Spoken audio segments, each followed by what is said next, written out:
I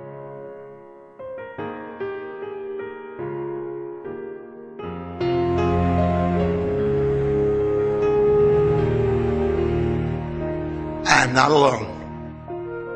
NAMI offers hope. NAMI restores our dignity. A person with a mental illness is a person first. You are not alone. Welcome, Mrs. Juanita Edwards, the Grand Worthy Matron, Prince Hall Order of the Eastern Star. 9,000 Order of the Eastern Star members throughout the state of South Carolina.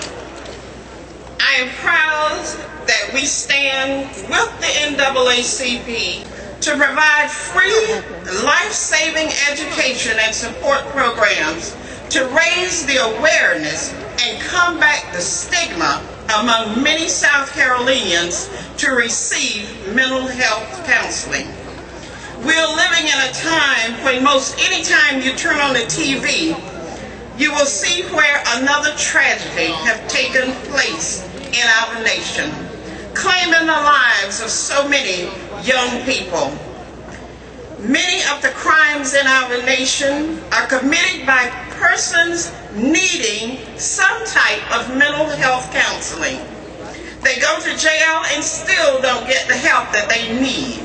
They're back on the streets doing the same thing or worse. Martin Luther King once said, "Darkness cannot drive out darkness. Only light can do that.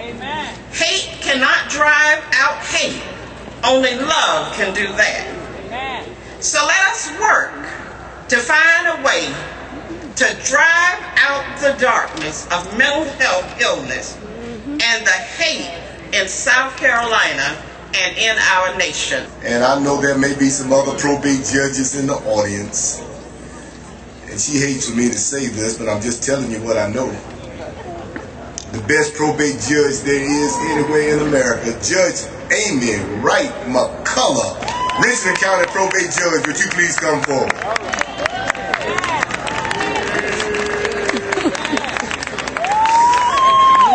Good morning.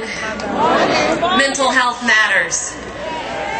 I want to thank Dr. Randolph and the South Carolina State Conference of the NAACP for shining their spotlight on this Martin Luther King Day on the issues of mental illness.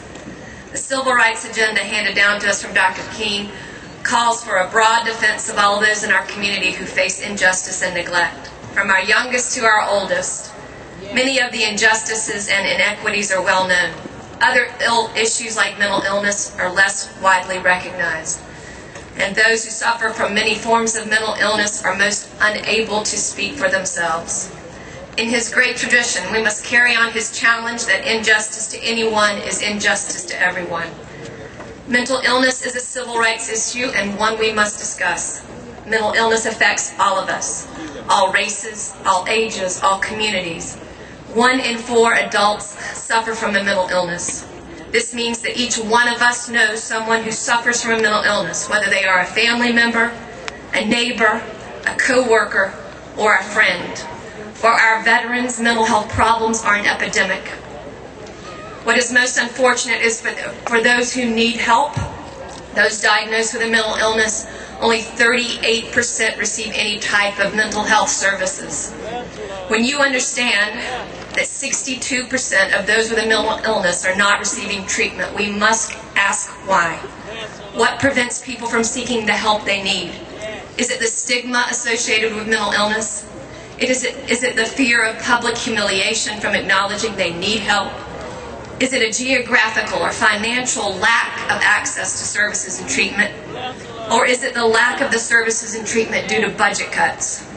All of these fears and shortcomings can be remedied through effective treatment, the realization that one is not alone in search for help, and the knowledge that there is a movement underway to help establish more affordable costs for needed care. Today there is more of a focus on the person in an emergency, once there is a crisis, once it becomes a dangerous situation. In the crisis, emotions are high, and in many cases law enforcement must become involved. We must shift our focus to accepting the timely and effective interventions of diagnosis and treatment, steps that would reduce the crisis, eliminate the costs of the crisis and the involvement of emergency services and law enforcement, This is not only a better way to treat mental illness, but also a far better use of our limited resources to help the people in need. One method to reduce the need for law enforcement in South Carolina is the creation of mental health courts. There are only 5 currently in South Carolina. The Richland County Probate Court, with many partners, started Mental Health Court for Richland County in 2003. This court allows for individuals to be diverted from jail to treatment. Since 2003, the success rate of the graduates from the Richland County Mental Health Court, success being judged by not being rearrested and not being committed for emergency treatment, is 73%. Thank you. These changes cannot take place overnight, but they can begin with acknowledging mental illness. It's a critical public health issue, the same as many other medical conditions, and should not be stigmatized. On February the 4th, 1968, Dr. Martin Luther King Jr. gave his now famous drum major instinct sermon. He listed the things for which he wanted to be remembered when he passed away. They were not the things that most of us would expect, such as receiving the Nobel Peace Prize, but rather Dr. King wanted to be remembered for giving his life serving others. It is through his humbling reminder found in the words that Dr. Martin Luther King left us that we should pause and look inwardly at ourselves. Mental illness is a health issue that many feel like they are facing alone and are too afraid to ask for help.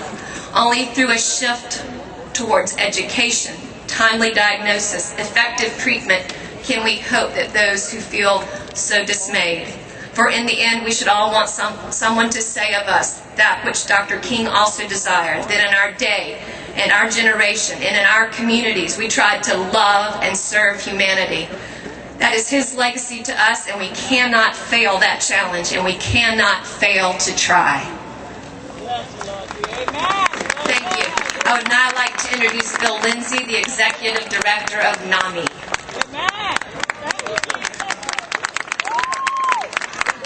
Thank you, Judge McCullough. We are so honored to be here.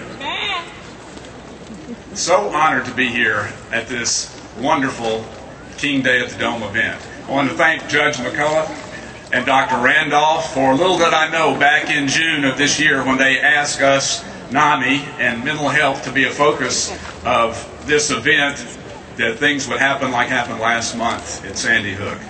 Our prayers and thoughts are out for all of those people. NAMI is, for those of you that don't know, we are the largest grassroots nonprofit organization for the improvement of the lives of those with mental illness and their families, and we do that primarily through education, support, and advocacy, and we do it as a volunteer organization.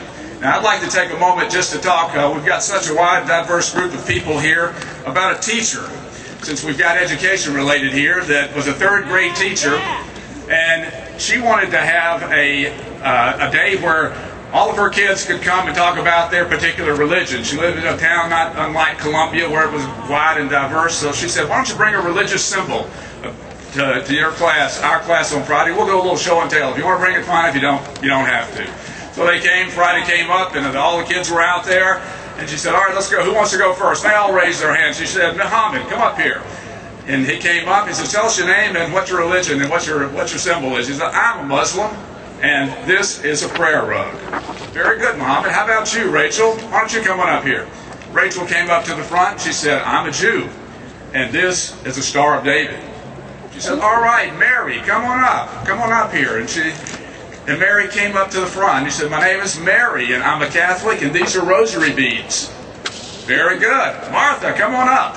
One more kid. Martha came on up, and she said, my name is Martha, and this is a casserole. We Methodists like to eat. And I, being a Methodist, you might say, why would I bring up something about a casserole? Well, mental illness is known as the no casserole illness. When friends get sick and go to the hospital, if they have heart disease or if they have to have an operation, friends come to your house and bring casseroles and food. But if your loved one goes to the hospital with mental illness, you don't see them. People don't come. It's the stigma of mental illness that eats on all of us, that makes us want to do better. When I was a kid, you couldn't say the C word, and the C word was cancer. Nobody talked about cancer, but today you have cancer walks, you have nurse navigators, you have people that will tell you all that there is to know about cancer, and it makes it okay to have the illness. Stigma in mental illness does not discriminate against gender, race, or social status. Mental illness like heart disease, diabetes, or high blood pressure requires medicine. It requires good doctors, clinicians, knowledge, the support of family and friends, and the community. Stigma will not go away in mental illness unless we are able to talk about it at events like this.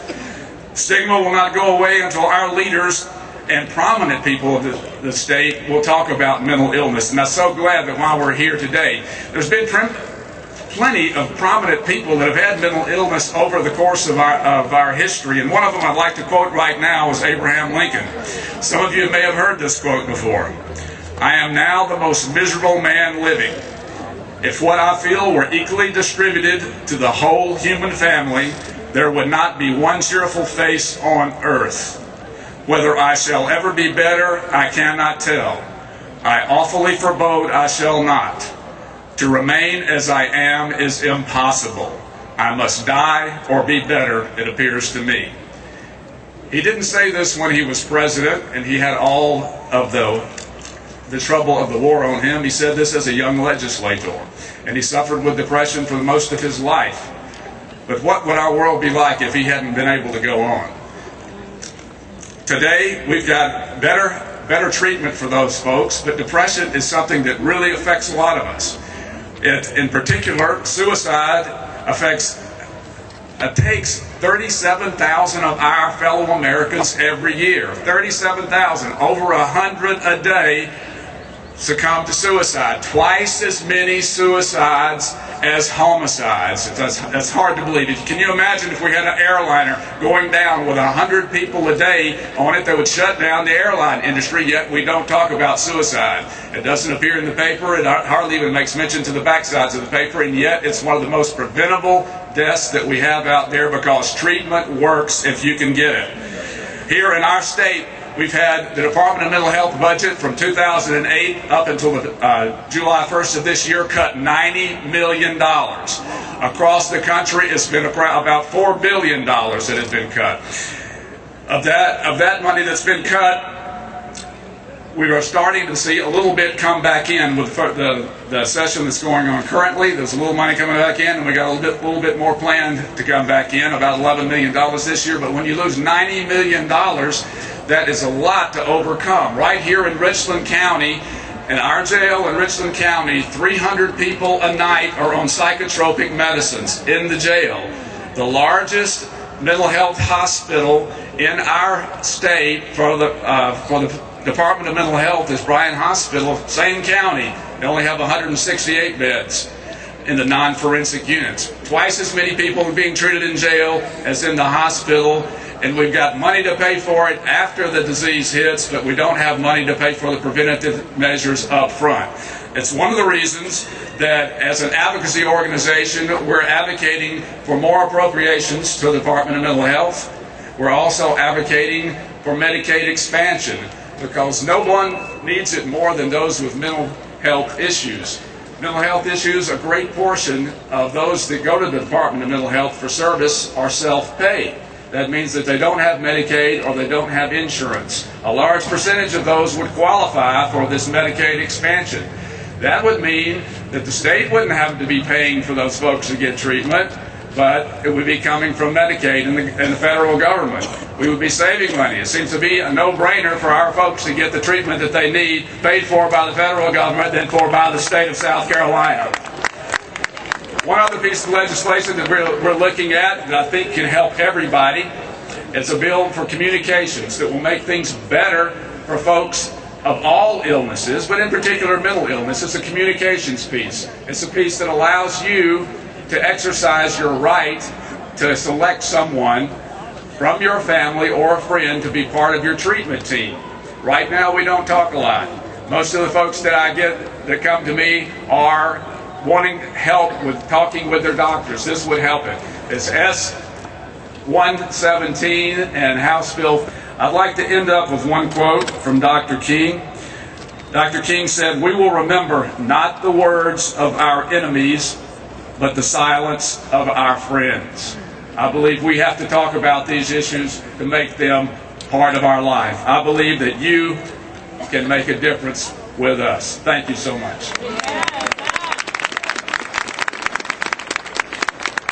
Thank you so very much, Judge McCullough and Mr. Bill Lindsay, the Executive Director of NAMI South Carolina.